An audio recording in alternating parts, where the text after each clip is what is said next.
Demokrasi terpimpin dikatakan sebagai suatu sistem demokrasi yang seluruh pelaksanaan keputusan dan pemikirannya berpusat pada negara atau kepala negara. Demokrasi terpimpin terpusat pada Presiden Soekarno, di mana Presiden Soekarno adalah pemimpin sekaligus kepala pemerintahan. Sebenarnya, ide tentang demokrasi terpimpin ini pertama kali dicetuskan oleh Presiden Soekarno dalam pembukaan Konstituante 20 November 1956. Dan menurut ketetapan MPRS nomor 8 tahun 1965, yang dimaksud dengan demokrasi terpimpin adalah kerakyatan yang dipimpin oleh hikmat, kebijaksanaan dalam permusyawaratan perwakilan yang berintikan musyawarah untuk mufakat secara gotong royong di antara semua kekuatan nasional yang progresif, revolusioner dengan berporoskan nasakom. Demokrasi terpimpin yang dikemukakan oleh Presiden Soekarno berdasarkan ketetapan MPRS nomor 8 tahun 1965 adalah bermuara pada terbentuknya nasionalis agama dan komunis sebagai ideologi bersama. Yang menjadi pertanyaannya adalah, mengapa Indonesia harus menerapkan sistem demokrasi? Ada beberapa faktor yang menyebabkan Presiden Soekarno mengambil keputusan untuk melaksanakan demokrasi terpimpin di Indonesia, yaitu faktor keamanan negara, faktor politik, dan faktor perekonomian. Dari segi keamanan negara, pada masa pelaksanaan demokrasi liberal, banyak terjadi peristiwa-peristiwa di mana daerah di Indonesia melakukan pemberontakan terhadap pemerintah yang ada, menyebabkan kondisi keamanan negara menjadi tidak stabil dan cenderung mencekam. Dari segi politik, terjadinya pergantian kabinet yang terlalu sering antara 1950 sampai dengan 1959, menyebabkan kehidupan politik Indonesia menjadi tidak stabil. Ditambah lagi kegagalan konstituante dalam menyusun Undang-Undang Dasar, menyebabkan adanya usulan dari Presiden Soekarno untuk mengembalikan Undang-Undang Dasar 1945 menjadi Undang-Undang Dasar Negara Kesatuan Republik Indonesia. Yang ketiga adalah gagalnya kebijakan-kebijakan ekonomi yang diterapkan pada masa pemerintahan demokrasi liberal. Dianggap tidak berjalan dengan baik sehingga tidak dapat mempercepat pembangunan ekonomi serta menumbuh kembangkan perekonomian Indonesia yang pada waktu itu sedang terpuruk. Akibatnya, kondisi Indonesia semakin parah pasca dilaksanakannya demokrasi liberal atau terpimpin. Selanjutnya, proses Indonesia menuju demokrasi terpimpin berdasarkan usulan Presiden Soekarno pada tahun 1959, Indonesia diharapkan untuk kembali kepada Undang-Undang Dasar 1945. Hal ini disebabkan sampai pada tahun 1959, Konstituante tidak berhasil merumuskan Undang-Undang Dasar yang valid dan sah untuk dijadikan sebagai Undang-Undang Dasar Negara Republik Indonesia. Akibatnya, terdapat pro kontra yang terjadi. Maka diusulkan pemungutan suara yang dilaksanakan pada tanggal 30 Mei, 1 dan 2 Juni tahun 1959. Hasil dari pemungutan suara ini tidak mencapai dari 2/3 kuota yang disyaratkan berdasarkan UUDS tahun 1950. Maka Presiden Soekarno mengambil kebijakan dengan mengeluarkan Dekret Presiden tanggal 5 Juli 1959 yang isinya adalah: pertama, memberlakukan kembali Undang-Undang Dasar 1945 dan tidak berlakunya Undang-Undang Dasar sementara tahun 1950. Kedua, membubarkan Konstituante Dan ketiga, pembentukan MPRS dan DPAS. Kebijakan Presiden dengan mengeluarkan Dekret Presiden 5 Juli 1959 merupakan awal dari pelaksanaan demokrasi terpimpin di Indonesia. Perkembangan politik pada masa demokrasi terpimpin. Kekuasaan politik pemerintah terpusat pada satu orang, yaitu Soekarno. Soekarno sebagai sentral kekuatan politik dan pemerintahan, kemudian Soekarno sebagai pemimpin besar revolusi dalam melaksanakan tujuan. Selain itu, hadirnya militer dalam kekuatan politik Indonesia, terutama TNI Angkatan Darat, tidak terlepas dari kebijakan yang dikeluarkan oleh Presiden, yaitu membentuk kabinet kerja, di mana sepertiga dari anggota kabinet adalah orang-orang yang berasal dari kalangan militer. Keberhasilan militer yang mendukung kebijakan Soekarno dalam menyatukan Negara Kesatuan Republik Indonesia menjadi salah satu jalan keikutsertaan militer di dalam pemerintahan.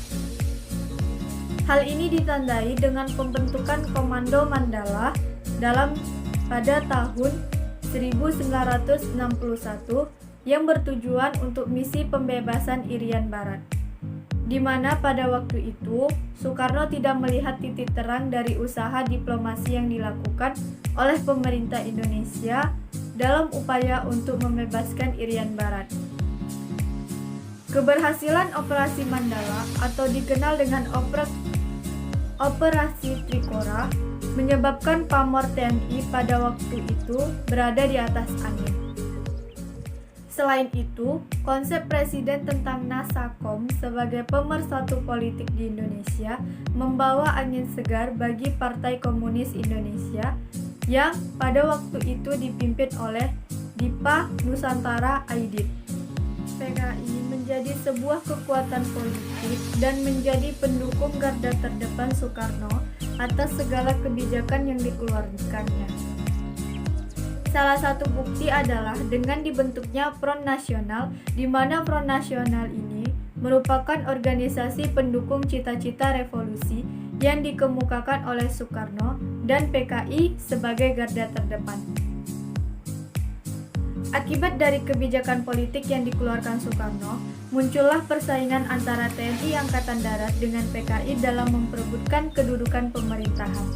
Ditambah lagi karismatik Soekarno yang pada waktu itu sangat berpengaruh, sehingga memunculkan triple kekuatan politik antara tahun 1959 sampai dengan 1965. Selanjutnya, perkembangan politik dalam negeri. Pada masa pemerintahan demokrasi terpimpin melalui manifesto politiknya, Presiden Soekarno mengemukakan bahwa revolusi Indonesia belum berakhir. Oleh sebab itu, Presiden Soekarno mengemukakan slogan Indonesia harus berdikari, yaitu berdiri di atas kaki sendiri. Artinya, Indonesia tidak boleh bergantung pada kekuatan asing. Indonesia mampu menentukan dirinya sendiri sebagai suatu bangsa yang besar. Sebab itu, dalam melaksanakan manifesto politik, Soekarno mengeluarkan sejumlah kebijakan untuk mewujudkan cita-cita tersebut. Di antaranya adalah pertama, membentuk Dewan Perwakilan Rakyat gotong royong. Kedua, membentuk Majelis Permusyawaratan Rakyat sementara dan Dewan Pertimbangan Agung sementara. Kemudian, membentuk Front Nasional. Selanjutnya, menetapkan manifesto politiknya sebagai garis besar haluan negara dan mengangkat dirinya sebagai presiden seumur hidup melalui ketetapan MPRS. Kemudian merubah struktur organisasi militer dan menjadikannya sebagai panglima tertinggi angkatan perang sekaligus pemimpin besar revolusi. Kemudian yang tak kalah penting dalam perkembangan politik dalam negeri adalah Soekarno memasyarakatkan ajaran Nasakom. Selain daripada Pancasila yang kita ketahui bahwasannya Pancasila adalah ideologi yang dikemukakan oleh Soekarno pada awal kemerdekaan. Namun, karena melihat kondisi politik dan ideologi bangsa yang beragam, maka memunculkan sebuah ajaran baru yang disebut dengan Nasakom. atau nasionalis agama dan komunis, yang diharapkan ajaran tersebut dapat merangkul dan menyatukan perbedaan-perbedaan yang ada di dalam masyarakat Indonesia. Dalam perkembangan politik luar negeri Indonesia pada demokrasi terpimpin, tidak terlepas dari terjadinya Perang Dingin antara Amerika Serikat dengan Uni Soviet. Pelaksanaan politik luar negeri bebas aktif yang dilaksanakan Indonesia dilihat dari keaktifan Indonesia di kancah internasional. Misalnya Konferensi Asia Afrika 1955 dan Gerakan Non-Blok 1961 yang tujuannya adalah untuk menciptakan perdamaian dunia. Namun di sisi lain, keterlibatan Indonesia dalam politik luar negeri tidak lain adalah karena masalah yang dihadapi oleh Indonesia terkait dengan kepentingan Indonesia atas Papua dan konflik Indonesia dengan Malaysia pada waktu itu, di mana adanya usaha dari Inggris untuk membentuk negara Federasi Malaysia. Tahun 1961 terkait dengan masalah Indonesia dengan Papua, sebenarnya Indonesia mendapat dukungan dari Amerika Serikat. Tetapi pada waktu itu Amerika Serikat masih ragu terhadap dukungannya kepada Indonesia. Akibatnya Presiden Soekarno yang memang merupakan seorang negarawan dan sekaligus politikus belum melihat bahwa kekuatan dunia pada waktu itu bukan hanya Amerika Serikat saja untuk memperoleh kembali Papua ke pangkuan Ibu Pertiwi. Soekarno kemudian mengeluarkan kebijakan politik dengan membentuk politik mercusuar, di mana politik mercusuar ini sebenarnya adalah usaha Soekarno untuk mengangkat martabat Indonesia di mata internasional melalui pembangunan megaproyek. Hal ini dibuktikan oleh Soekarno dengan berhasilnya Indonesia menjadi tuan rumah pada pelaksanaan Asian Games keempat pada tahun 1960. Akibat dari politik yang dikeluarkan oleh Soekarno ini, maka Amerika Serikat pun memberikan dukungan terhadap Indonesia. Akan tetapi, pada tahun 1963, setelah wafatnya Presiden Kennedy, Amerika Serikat mulai meninggalkan Indonesia dan tidak memberi dukungannya terhadap Indonesia. Akibatnya Indonesia pun mulai mendekati negara-negara blok timur yang berhaluan komunis. Kemudian melaksanakan politik poros. Selain itu mendeklarasikan berdirinya NEVO sebagai kekuatan anti kolonialisme dan imperialisme. Perkembangan politik Indonesia pada masa demokrasi terpimpin mencapai puncaknya sekitar tahun 1965. Menjelang tahun 1965, terjadi persaingan sengit antara TNI Angkatan Darat dengan Partai Komunis Indonesia. Persaingan terlihat dari munculnya penolakan TNI, terutama Angkatan Darat, dalam usulan PKI untuk membentuk Angkatan Kelima. Angkatan Kelima sebenarnya ditunjukkan karena pada waktu itu Indonesia menghadapi konfrontasi dengan Malaysia. Sebab itu PKI mengusulkan dibentuknya Angkatan Kelima yang terdiri dari buruh dan tani, yang merupakan pasukan yang terdiri dari sukarelawan yang dibentuk oleh PKI.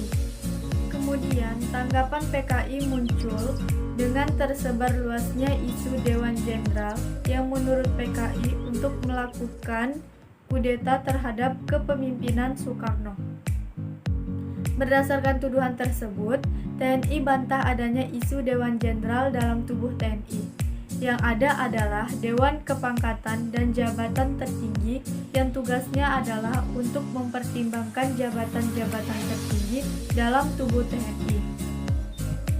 Selain itu, yang menyebabkan perkembangan politik Indonesia semakin memanas adalah kondisi kesehatan Presiden Soekarno yang menurun. Ditambah lagi faktor lain yaitu keterlibatan pihak asing yang disinyalir adalah keterlibatan Amerika dalam permasalahan-permasalahan yang timbul pada tahun 1965. Dan puncak perkembangan politik pada masa demokrasi terpimpin ialah terjadinya tragedi yang menyebabkan penculikan dan pembunuhan para petinggi TNI Angkatan Darat pada 30 September 1965. menyebabkan hilangnya jenderal-jenderal Angkatan Darat yang kemudian ditemukan sudah terbujur kaku di lubang buaya di daerah Lapangan Halim Perdana Kusuma. Maka, akibat dari peristiwa ini, peta politik Indonesia berubah drastis, menyebabkan turunnya karisma Soekarno pada waktu itu, akibat dari pemberontakan yang disinyalir dilakukan oleh PKI.